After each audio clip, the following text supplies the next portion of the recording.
بسم اللہ الرحمن الرحیم نحمده ونصلی علی رسولہ الکریم اما بعد۔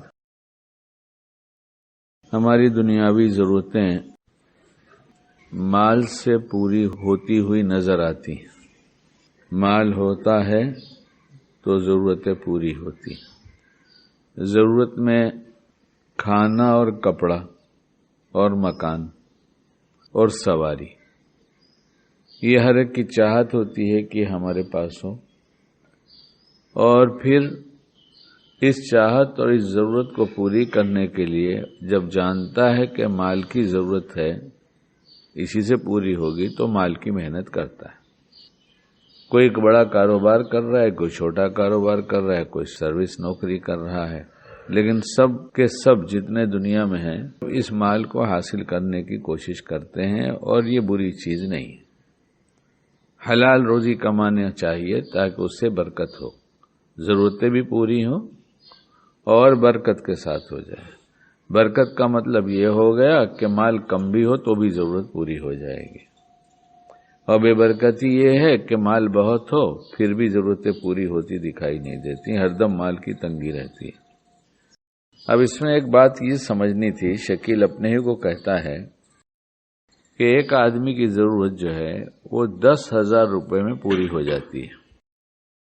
اس کی جو ضرورت ہے وہ 10,000 میں پوری ہو جاتی ہے، اور وہ کہیں کام کرتا ہے، نوکری کرتا ہے، سروس کرتا ہے، اور اس کی وجہ سے اس کی زندگی بڑے آرام سے گزرتی ہے۔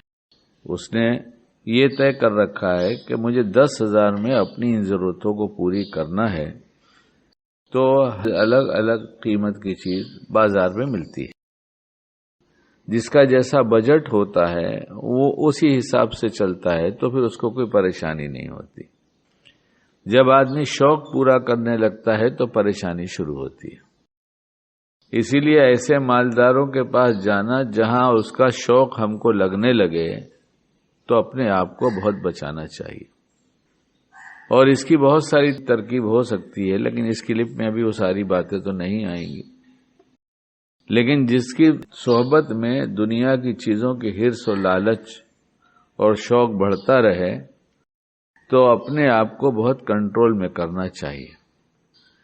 یا تو اپنے آپ کو اس ماحول سے نکال لینا چاہیے، یا پھر اپنے اوپر قابو پا لینا چاہیے کہ ہمارے پاس اتنا ہی ہے، ہمیں اتنے میں اپنا کام کرنا ہے۔ اب یہ 10,000 روپے جس سے اس کی ضرورت پوری ہو رہی ہے آسانی سے، اور یہ 30 دن کام کر لیتا ہے، مہینے بھر کام کر لیتا ہے۔ اگر یہ درمیان میں چھٹی کرے اور 15 دن اس کے چھٹی میں چلے گئے، بمبئی کی زبان میں کہتے ہیں کھاڑا کیا، اس نے ناغا کیا، تو اس کی تنخواہ کٹے گی، اور 15 دن جو 10,000 روپیہ ملتا تھا مہینے میں، اس کو کتنے ملے گا؟ اب یہ 5,000 ملے گا۔ تو جو ضرورتیں آسانی سے پوری ہو رہی تھیں وہ نہیں ہو سکتی۔ ایسے ہی نماز زندگی کے سارے شعبوں میں دین لانے کا ذریعہ ہے۔ جب نماز اچھی طرح پڑھی جائے گی تو اچھے طریقے سے ہونے لگیں گے، اور جو چھوڑ دینے والے کام ہیں وہ چھوٹتے چلے جائیں گے۔ جب یہ ہوگا تو یہ زندگی جینے میں اس کے جتنے لمحات ہیں زندگی کے، اور جتنے شعبے ہیں، سب میں اس کو اطمینان قلب ہوگا، اور وہ صفات آئے گی، صفات حمیدہ، جو اس کو بہت باعزت بھی بنائے گی، بااخلاق بھی بنائے گی، اور آخرت میں مرنے کے بعد بڑا درجہ بھی دلائے گی۔ اور جس کو آخرت میں درجہ ملنے والا ہوتا ہے اس کو دنیا میں بھی چین سکون ہوتا ہے۔ دیکھنا چاہیے کتنا دل لگا کر اور کیسی اچھی ہم نماز پڑھ رہے ہیں، اور خراب ہے تو سمجھیں میرا دل جتنی دیر باہر تھا اتنا میں نے ناغا کر دیا ہے، اب اس سے کام چلنے والا نہیں ہے، تو ناغے سے توبہ کر لیں، یا تو کہیں پارٹ ٹائم سروس کرے جا کے۔ اگر ناغا ہی کر لیا ہے تو جاؤ بھائی، اب اتنا خرچہ نہیں چلتا تو کچھ کریں گے اب۔ یعنی اگر نماز میں جی حاضر نہیں تھا تو 2 رکعت نماز جو ہے یہ کیا پارٹ ٹائم سروس ہے، کیا ہے کہ 2 رکعت نماز پڑھیں گے، جتنی دیر حاضر نہیں تھا اب اتنی دیر کے لیے پھر 2 رکعت پڑھیں گے، اور یہ طے کیا کہ ہم 5 منٹ میں پڑھیں گے۔ کتنے منٹ میں؟ 5 منٹ میں۔ اور 6 منٹ طے کر لو تو اور اطمینان کی ہو جائے گی۔ 2 رکعت 6 منٹ میں، حساب بھی آسان ہو جائے گا۔ اور نماز پڑھ کے فارغ ہوئے تو پتہ چلا نماز میں 2 منٹ دل حاضر تھا اور 4 منٹ نہیں، تو پھر 2 رکعت کی نیت باندھ لیا اسی 6 منٹ میں پڑھنے کی نیت سے، پھر پڑھا تو 2 منٹ دل حاضر تھا، 4 منٹ غائب تھا، تو پھر 2 رکعت کی نیت باندھ لیا 6 منٹ میں پڑھنے کی نیت سے۔ اب اس میں بھی 2 منٹ حاضر تھا اور 4 منٹ دل غائب تھا، تو 6 رکعت ہو گئی اور 6 منٹ پورا دل حاضر ہوا۔ یہ سمجھانے کے لیے بات ہے، ورنہ 1 منٹ کا حساب نہیں ہو سکتا، یہ سمجھانے کے لیے کہا جا رہا ہے۔ اس لیے جب 6 رکعت میں 6 منٹ دل حاضر ہوگا تو شیطان کو بہت تکلیف ہوگی، وہ وسوسے ڈالنا کم کر دے گا کہ رہنے دو، 2 ہی رکعت اس کو پڑھنے دو، تو پھر وہ 2 رکعت میں اگر 6 منٹ دل حاضر ہو گیا تو بہت اچھی بات، اپنا تو کام بن گیا۔ اب 6 منٹ کی نماز میں اس نے نیت تو کیا تھا کہ ہم بہت اچھی پڑھیں گے، اور وہ کوشش جو پچھلی کلپ میں سب بتائی گئی اس نے کوشش بھی کر لیا تھا۔ اب یہ پچھلی کلپ کا اشارے سے جو آدمی یہ کلپ سنتا ہے وہ نماز کے فولڈر میں جا کے میرا بیان تلاش کرے۔ اب اس نے نیت باندھ لیا جس کو نماز میں جو کمی رہ گئی تھی اس کو پورا کرنے کے لیے، تاکہ سب شعبے ہمارے دینی شعبے بن جائے، ساری دنیا کے کام بھی دین کے کام بن جائے۔ اور مومن کی کوئی دنیا ہے ہی نہیں، مومن کی کوئی دنیا نہیں ہے، مومن کی تمام دنیا اچھی نیتوں کی وجہ سے دین بن جاتی ہے۔ ایک دفعہ دکان پر بیٹھ کر میں بیٹھا ہی کرتا تھا، تو گراہک کو پیسے دے رہا تھا، لے رہا تھا، یعنی بل لے رہا تھا، کچھ پیسے لیتا تھا، کچھ چھٹے واپس کرتا تھا۔ تو ایک کسٹمر جس نے زیادہ مال نکالا تھا اس کا بل بن رہا تھا ابھی، تو دیکھ رہا تھا کہ میں لے رہا ہوں، دے رہا ہوں، لے رہا ہوں، دے رہا ہوں۔ تو کچھ دیر کے بعد اس نے مجھ سے پوچھا کہ میں آپ سے ایک سوال کروں، اور میں نے کہا پوچھئے، کہ میں ایک بہت عجیب بات دیکھ رہا ہوں۔ کہ کیا دیکھ رہے ہیں؟ آپ جب چھٹا واپس کرتے ہیں تو اس میں سے وہ نوٹ جو کچھ خراب سا ہوتا ہے، پرانا سا ہوتا ہے، اس کو چھوڑ دیتے ہیں، اور آپ کے غلے میں جو اچھا والا ہوتا ہے وہ دیتے ہیں آپ۔ ہم لوگ تو ایسا نہیں کرتے، آپ ایسا کیوں کرتے ہیں؟ کوئی بھی ایسا نہیں کرتا۔ تو ہم نے اس سے کہا کہ ہمارے دھرم میں یہ بات سکھائی گئی ہے، جو اپنے لیے پسند کرو وہی دوسروں کے لیے پسند کرو۔ یہ اچھے اچھے نوٹ ہمیں بھی اچھے لگتے ہیں، تو ہم چاہتے ہیں کہ آپ کو بھی اچھا لگتا ہے تو آپ ہی کو دے دوں۔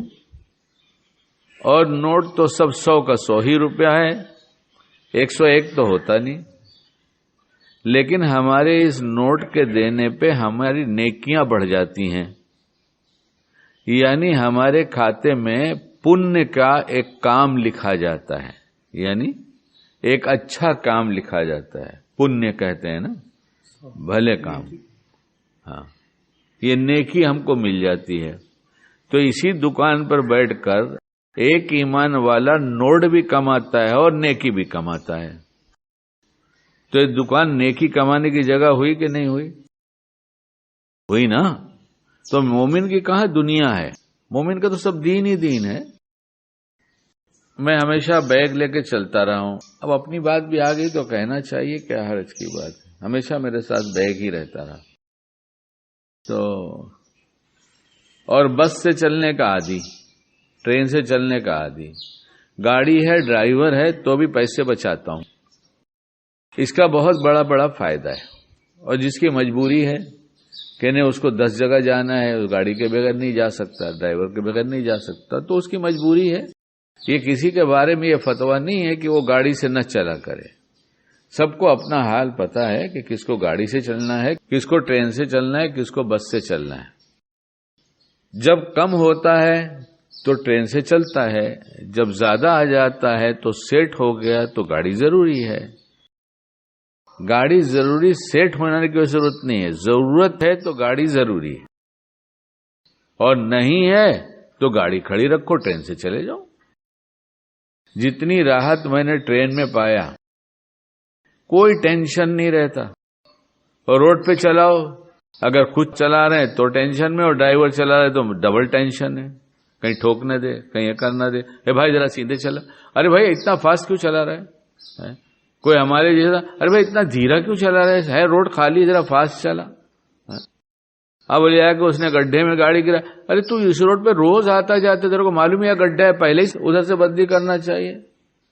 ہمارے ایک ڈرائیور تھے، کیا کریں سیٹ ہو، جہاں جاتے ہیں وہی گڈھا آ جاتا ہے، مطلب جہاں گڈھا ہوتا ہے وہیں تم چلے جاتے ہو۔ پیپر صحیح ہے کہ نہیں، انشورنس ہوا کہ نہیں، ڈیزل ڈال دیا تھا کہ نہیں، پیٹرول ڈالا تھا کہ نہیں، سروس کا ٹائم آ گیا، دیکھ سروس کرا لے، آج گاڑی گندی دکھ رہی ہے، دھلایا کہ نہیں دھلایا، سیدھے سیدھے چلے گئے اور جا کے ٹرین میں بیٹھ گئے، اپنی جگہ پہ اتر گئے، دھلا گیا نہیں دھلا گیا پتہ نہیں، اور دل بھی صاف رہتا ہے۔ اس لیے جب ٹرین میں بیٹھتے ہیں تو روڈ پہ دیکھنے کی ضرورت نہیں، کتاب نکال کے پڑھتے چلے جاتے ہیں، یہ بھی نیت کر لیا کہ علم بھی بڑھے گا، انشاءاللہ عمل بھی آسان ہو جائے گا، اور آنکھوں کی حفاظت بھی ہو جائے گی، تو لوٹنے سے بھی بچ گئے، مال بھی بچ گیا، یعنی مال بھی بچا اور نیکیاں بھی بچ گئیں، مال بھی بچا اور نیکیاں بھی بچ گئی، اور چلنے پھرنے کی عادت سے صحت مند بھی رہے، چلنے پھرنے کی عادت سے صحت مند بھی رہے، اور جب گاڑی میں دھکے کھا رہے ہیں تو اس وقت خیال ہوا کہ اللہ تیرا احسان ہے، اب گاڑی پہ آج بیٹھے تو کہا تیرا احسان ہے، ان دھکوں سے بچا لیا ہے، اس لیے کہ اب ضرورت تھی تو لے لیا، تو یہ بھی شکر ادا کریں گے، یعنی بیٹھے تو نیکی اور چھوڑا تو نیکی۔ ایک لڑکا ایک طالب علم ملنے آیا، ناشتہ کرا، ناشتہ کرنے کے بعد ساتھ میں نکلے، سانتا کو جانا تھا تو بس اسٹاپ پر گئے، وہاں بس پہ بیٹھ گئے، وہ بھی میرے ساتھ بیٹھ گیا۔ جب وہاں نیچے اترے تو ہم نے کہا رکشے سے آتے تو کتنا پیسہ لگتا، تو کہا 15 روپیہ۔ ہم نے کہا ہم بس سے آئے تو کتنا لگا، کہا 6 روپیہ۔ ہم نے کہا 10 روپیہ تو رکھ لے، بچ گیا ہے تو تیرے کام آ جائے گا، نیکی بن گئی میری۔ تو مومن کی کوئی دنیا نہیں ہوتی، مومن کا تو ہر کام دین کا بن جاتا ہے، نیکیاں کا بن جاتا ہے، لیکن جب چارجر صحیح لگا رہے گا تو موبائل پہ بات ہو سکتی ہے، ورنہ بیٹری بہت جلدی ڈاؤن ہو جائے گی۔ 6 سال کی بچی رہی ہوگی، ایک صاحب کے گھر بمبئی گیا تھا تو وہ دیکھا موبائل، ہم نے کہا بھائی چارج کر لو، اچھا ہے موقع ہے، چارجر پہ لگایا گیا۔ اس بچی نے کہا، ہے وہ بچی اللہ اچھا رکھے، ارے وہ چارجر دیکھو ڈھیلا تو نہیں ہے، نہیں تو چارج بھی نہیں ہوگا، تم سمجھو گے چارج ہو رہا ہے۔ اچھا، ہم نے کہا تم نے تو بڑا اچھا سبق دیا کہ یہ نماز جو ہے چارجر ہے، روحانی چارجر ہے، یہ جب چارج ہو جاتا ہے تو ہر موقع کی نیکیاں سمجھ میں آنے لگتی ہیں اور ہر جگہ کی برائی سے بچنا آسان ہو جاتا ہے۔ لیکن چارجر بھی جب صحیح لگا ہوگا تب نا، اور موبائل فل چارج ہوتا ہے 1 گھنٹے میں اور 15 منٹ میں نکال لیا تو پھر دن بھر بات ہو سکے گی۔ اور کسی سے پیمنٹ لینا تھا اور دے نہیں رہا تھا، بڑی مشکلوں سے تیار ہوا دینے کو، 1 لاکھ روپیہ لینا تھا اس سے، اب ہماری تو بیٹری ڈاؤن ہو گئی، وہ فون لگاتا رہا، آج کا وعدہ تھا، وہ فون لگا کے تھک گیا۔ دوسرے دن اس کا دوپہر میں فون آیا، بھائی میں نے کل تم کو بہت فون لگایا تھا، تم نہیں ملے، میں تو گیا تھا احمد آباد جانے والا تھا تو میں تو چلا گیا، پیمنٹ آؤں گا تو دوں گا، تو نفع ہو گیا نقصان ہوا۔ تو ایسے نہ جانے کتنی چیزیں نماز نہ بننے سے ہم نقصان میں جاتے ہیں اور اپنے کو نمازی سمجھتے ہیں کہ میرے پاس موبائل ہے، چارجر لگایا ہے اور ہم نے یہ کیا ہے، ہم تو سروس کرتے ہیں بڑی کمپنی میں جہاں ہم کو 10,000 روپے مہینہ ملتا ہے، بڑی کمپنی میں سروس کا نام وہی رہے گا، کہاں کام کرتا ہے، فلاں کمپنی میں کام کرتے ہیں۔ کمپنی والے کو پوچھو تمہارے یہاں کام کرتا ہے، کہاں ہمارے یہاں کام کرتا ہے، کہ خرچہ پورا ہو جاتا ہے، کہ ہوتا تھا لیکن جب سے کھاڑے شروع کر دیے جب سے خرچہ پورا نہیں ہوتا۔ تو غلطی کس کی ہے؟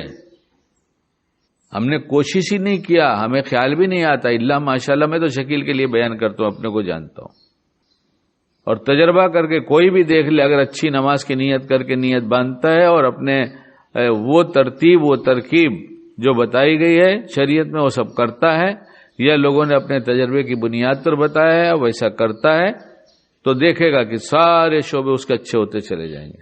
اس کی گھریلو زندگی اچھی ہوگی، اس کی معاشرت اچھی ہوگی، اس کے معاملات اچھے ہوں گے.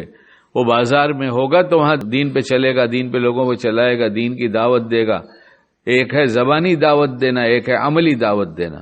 تمام انبیاء عمل کرتے تھے پھر دعوت دیتے تھے. کوئی نبی ایسا ہے جو کہتا اور نہ کرتا؟ ایک نبی بتا دو. بولیے آپ لوگ سے پوچھ رہا ہوں، کبھی میں کوئی غلط بات بولنا جاؤں؟ پوچھا تھا. ہاں، آپ علیہ الصلوۃ والسلام کے بارے میں جب سوال کیا گیا، حدیث کا مفہوم ہے نا یہ، حضرت عائشہ رضی اللہ تعالیٰ سے پوچھا کسی نے آپ کے اخلاق کیسے تھے، تو فرمایا جیسے قرآن، جو قرآن میں اخلاق بتایا گیا وہ اخلاق تھے زندگی میں. قرآن میں متن تھا، لکھا ہوا تھا، اور آپ علیہ الصلوۃ والسلام نے کر پریکٹیکل بتا دیا کہ یہ قرآن ہے اور یہ قرآن پر عمل ہے. اس لیے اللہ ہمیں سمجھ عطا فرمائے. نماز بہت بنانے کی چیز ہے. ہمارا مزاج ہے کہ ہماری ہر چیز اچھی ہو، ہمارا مزاج ہے. دیکھو صبح غسل کرتے ہیں تو غسل اچھا ہو، اور یہ شیمپو سے بچو، یہ جتنے شیمپو ہیں نا سب سے بچو. آ جاؤ پرانی چیزوں پر، پوچھو. ابھی بھی بہت سے لوگ جانتے ہیں، بہت سے لوگ بتائیں گے یہ سب شیمپو نقصان کرنے کی چیز ہے، اس لیے اس سے بچاؤ. کچھ سیکھتے نہیں. اصل میں نماز ہی بگڑی ہے تو کچھ سیکھے گے بھی نہیں، جو سیکھا وہ بھی بھول جائیں گے. نماز بگڑی ہے تو ماحول کے سانچے میں ڈھلے گا، اور نماز بنی ہے تو سب کو شریعت کے سانچے میں ڈھالے گا. نماز بگڑی ہے تو یہ ماحول کا تابع ہو جائے گا، جیسے لوگ کرتے ہیں ویسا کرے گا. اور نماز بنی ہے تو ماحول کو بدل دے گا کہ سب آ جاؤ شریعت پر، نفع اسی میں ہے. اس لیے نماز کو بنانے کی بہت فکر کرنی چاہیے، نماز شروع کرنے سے پہلے اہتمام سے. اور اگر اور بنانا چاہتے تو پارٹ ٹائم سروس کریں، یعنی کچھ نفلیں پڑھیں اطمینان سے. اور اگر اس میں 6 منٹ کی نفل ہے، اس میں 2 منٹ جی لگا، 4 منٹ نہیں لگا، تو پھر 2 رکعت اور پڑھ لیں گے، پھر 2 رکعت اور پڑھ لیں گے، تو 2 کر کے 6 منٹ ہمارا ہو جائے گا. شیطان بھی پریشان ہوگا، اس کا جی لگنے دے، 2 ہی رکعت میں فارغ ہوگا، ورنہ 6 پڑھے گا. اللہ ہم سب کو صحیح سمجھ عطا فرمائے اور ہماری نمازوں کو درست کر دے، جس سے زندگی کے ہر شعبے درست ہوتے ہیں. اور انشاءاللہ جب کریں گے تو ہو ہی جائے گا. اللہ ہم سب کو باعمل بنائے.